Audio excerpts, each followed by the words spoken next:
بسم اللہ الرحمن الرحیم۔ السلام علیکم محترم ناظرین، آج میں آپ کو ایک ایسا قصہ سنانے جا رہا ہوں جو شیخ عبدالقادر جیلانی رحمۃ اللہ علیہ کے والد گرامی کا ہے۔ جسے سن کے آپ کا ایمان تو تازہ ہوگا ہی، ساتھ ہی ساتھ عمل کرنے والی باتیں بھی معلوم ہوں گی۔ یہ واقعہ ہے شیخ عبدالقادر جیلانی رحمۃ اللہ علیہ کے والد اور ایک سیب کا۔ میری آپ سے گزارش ہے کہ اس واقعے کو سننے کے لیے ویڈیو کو اینڈ تک ضرور دیکھیں۔ محترم ناظرین، سردار غوث عالم رحمۃ اللہ علیہ بہت ہی اونچے گھرانے میں پیدا ہوئے۔ آپ رحمۃ اللہ علیہ کے گھرانے کا نام سعود التقویٰ کے نام سے مشہور تھا۔ آپ علیہ السلام کی والدہ کا نام فاطمہ بنت شیخ عبداللہ سومئی رحمۃ اللہ علیہ تھا۔ آپ علیہ السلام کی کنیت آپ رحمۃ اللہ علیہ کی والدہ کی کنیت ام الخیر جبکہ لقب امت الجبار تھا۔ آپ علیہ السلام کے والد کا نام مبارک سید موسیٰ کنیت ابو صالح جبکہ لقب جنگی دوست ہے۔ حضور رحمۃ اللہ علیہ والد کی طرف سے حسنی جبکہ والدہ ماجدہ کی طرف سے حسینی تھے۔ آپ کے والد ابو صالح جو کہ لقب جنگی دوست سے مشہور ہیں، اپنے وقت کے بہت ہی صالح بندوں میں سے تھے، اپنے وقت کے مشہور زمانہ اولیاء کرام میں سے تھے۔ آئیے غوث پاک رحمۃ اللہ علیہ کے والدین کے متعلق ایک دلچسپ اور ایمان افروز واقعہ سنیے۔ منقول ہے کہ مبارک سید موسیٰ ابو صالح جنگی دوست رحمۃ اللہ علیہ دریا کے کنارے بیٹھے تھے کہ ایک سیب بہتا ہوا آیا۔ آپ نے اسے کھا لیا۔ سیب کھانے کے بعد آپ کے اوپر خوف خدا غلبہ ہوا۔ آپ اس طرح فکر مدینہ یعنی اپنا محاسبہ کرنے لگے کہ جانے یہ سیب کس کا تھا، اور کیا اس طرح نامعلوم سیب کھانا میرے لیے حلال ہو سکتا ہے۔ یہ خیال آتے ہی آپ اپنا قصور معاف کروانے کے لیے سیب کے مالک کی طرف دریا کے کنارے کنارے چل پڑے۔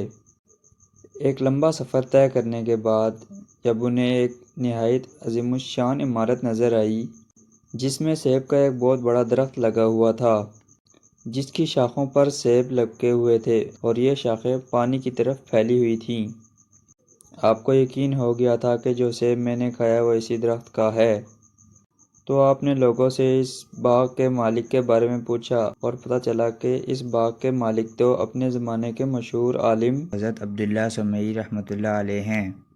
حضرت عبداللہ سومئی رحمۃ اللہ علیہ جیلان شریف کے بزرگوں میں سے تھے جو نہایت متقی و پرہیزگار ولی اللہ اور باکمال انسان تھے۔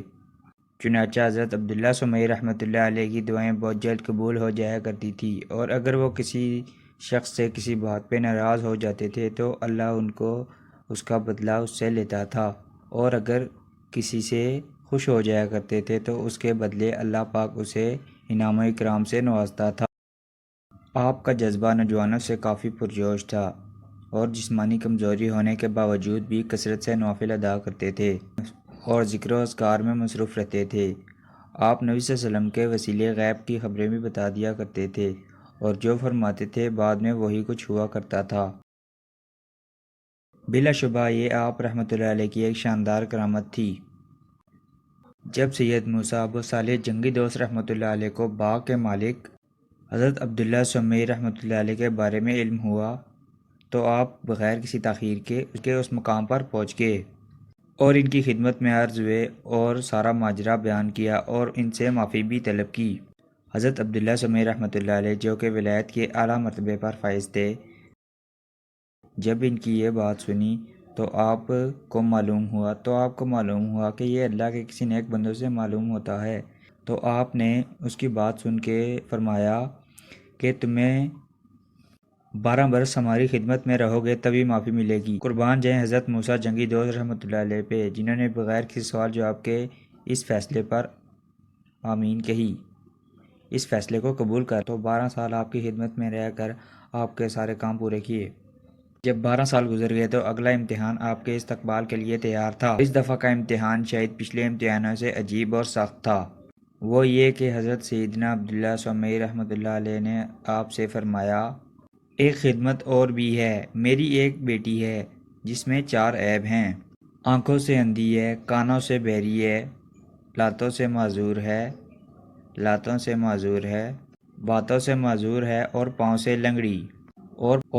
لنگڑی ہے۔ تمہیں اس سے نکاح بھی کرنا ہوگا اور 2 سال مزید میری خدمت کرنی ہوگی۔ اس کے بعد جہاں تمہارا جی چاہے چلے جانا، جو کہ اسلامی تعلیمات سے آگاہ، خوف خدا کے پیکر اور مدنی سوچ رکھنے والے تھے۔ لہٰذا آپ رحمۃ اللہ علیہ نے اس شرط کو بھی قبول فرما لیا۔ اب آپ کا دوسرا امتحان بھی شروع ہو گیا۔ حضرت عبداللہ سمیع رحمۃ اللہ علیہ نے اپنی شہزادی کا نکاح آپ رحمۃ اللہ علیہ سے کر دیا۔ نکاح کے بعد جب آپ کا سامنا اپنی زوجہ سے ہوا تو آپ عجیب کشمکش میں مبتلا ہو گئے، کیونکہ نگاہوں کے سامنے جو منظر دکھائی دے رہا تھا وہ بیان کرنے سے بالکل الٹ تھا۔ کیا دیکھتے ہیں کہ آپ رحمۃ اللہ علیہ کے آپ کی زوجہ کے تو سارے اعضاء صحیح و سلامت ہیں، اور ان کے حسن کے آگے 14ویں رات کا چاند بھی شرما رہا ہے۔ یہ منظر دیکھ کر آپ رحمۃ اللہ علیہ اپنی نئی نویلی دلہن کے قریب تک نہ گئے اور حضرت عبداللہ سمیع رحمۃ اللہ علیہ کے پاس آ گئے اور سارا ماجرا بیان۔ انہوں نے فرمایا، پریشان ہونے کی ضرورت نہیں، تمہاری زوجہ ہے وہ جسے تم ابھی بھی دیکھ کر آئے ہو۔ بات دراصل یہ ہے کہ میں نے تم سے اپنی لڑکی کے بارے میں جو بات بیان کی تھی وہ سب کی سب اس میں موجود ہیں۔ وہ آنکھوں سے اس لیے اندھی ہے کہ اس کی آنکھیں نامحرم کے لیے اندھی ہیں، کانوں سے اس لیے بہری ہے کہ اس نے کانوں سے آج تک کسی نامحرم کی آواز نہیں سنی، ہاتھوں سے اس لیے معذور ہے کہ غیر محرم کو ہاتھ چھونے کے لیے اس کے ہاتھ معذور ہیں، اور پاؤں سے معذور ہونے سے مراد یہ کہ اس کے پاؤں اپنے شوہر کے حکم کے علاوہ کہیں بھی جانے کے لیے معذور ہیں۔ جب آپ رحمۃ اللہ علیہ نے اپنی نئی نویلی دلہن کے بارے میں آپ رحمۃ اللہ علیہ سے یہ باتیں سنی تو آپ کے دل کو قرار آ گیا، اور آپ رحمۃ اللہ علیہ کو زمانے کے مشہور عالم کی بیٹی، خوبصورت اور خوب سیرت بیوی کا بننے کا شرف نصیب ہوا۔